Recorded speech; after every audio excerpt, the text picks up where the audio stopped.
मोमोज प्रेमी listen to me attentively. जो मोमोज खाए बिना नहीं रहते हैं, ये मैसेज मेरा उन बच्चों के लिए है, ध्यान से सुन लीजिए। My dear every youngsters listen to मी।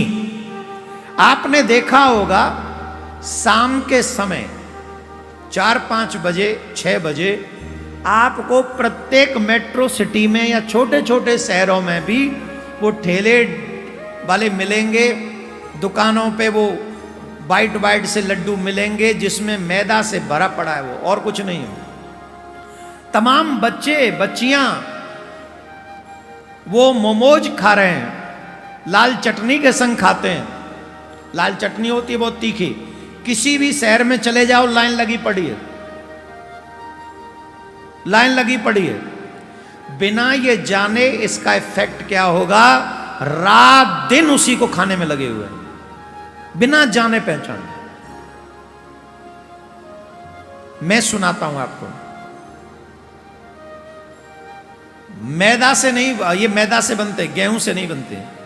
गेहूं को भी पीस लिया जाता है, उसका जो तत्व होता है, उत्पाद है, जो प्रोटीन, वह फाइबर निकाल दिया जाता है।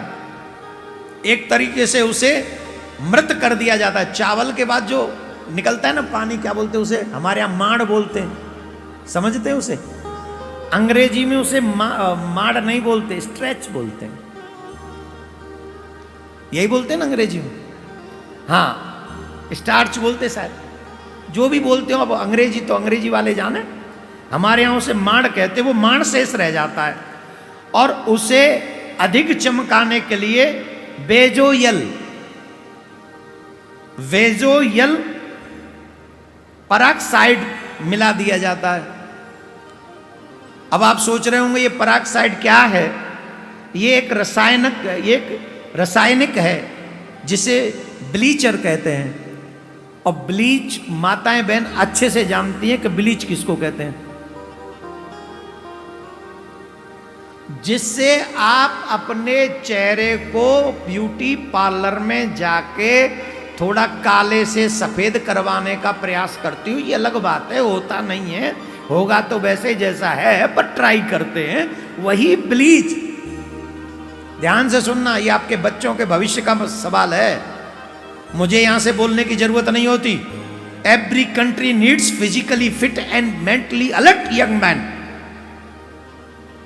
तभी कंट्री प्रोग्रेस कर सकती है।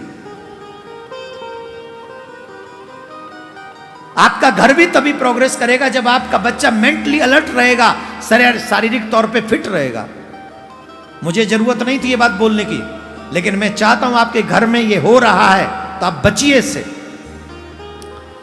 ये ब्लीचर है जो शरीर में जाकर अंदर किडनी को नुकसान पहुंचाता है। मैदे के प्रोटीन रहित होने से इसकी प्रकृति एसिड टाइप तेजाब के जैसी हो जाती है। यह शरीर में जाकर हड्डियों के कैल्शियम को सोख लेता है। क्या करता है? हड्डियों के कैल्शियम को सोख लेता है और उन हड्डियों को धीरे धीरे बेजान कर देता है। ये जो मैदा है, ये आंतों के आसपास जाके चिपक जाती है। आंतों के आसपास बताएंगे हम आपको, ध्यान से सुनना। वो चिपक जाती है और उससे उसकी नुकसान होती। जब मैदा चिपक जाएगी आंतों में तो क्या फल मिलेगा उस आपके बच्चे को? कैसे प्रोग्रेस होगा आपके बच्चे का? क्या लाभ होगा आपके बच्चे का? आप जरा सोचो। और ये जो लाल चटनी है, लाल चटनी तीखी, सुनिए, ये जो तीखी लाल मिर्च की चटनी है, ये बड़ी उत्तेजक होती है, जिससे हमारे गुप्त अंगों में अनेकानेक प्रकार के रोग लगते हैं। और स्थिति ऐसी हो जाती है कि कई लोग इसे अगर ज्यादा भक्षण करते हैं तो वो बालक नपुंसक भी हो सकता है।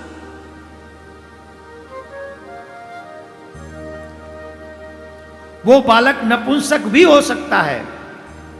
किशोर अवस्था होते हुए भी वो बालक खोखला हो सकता है।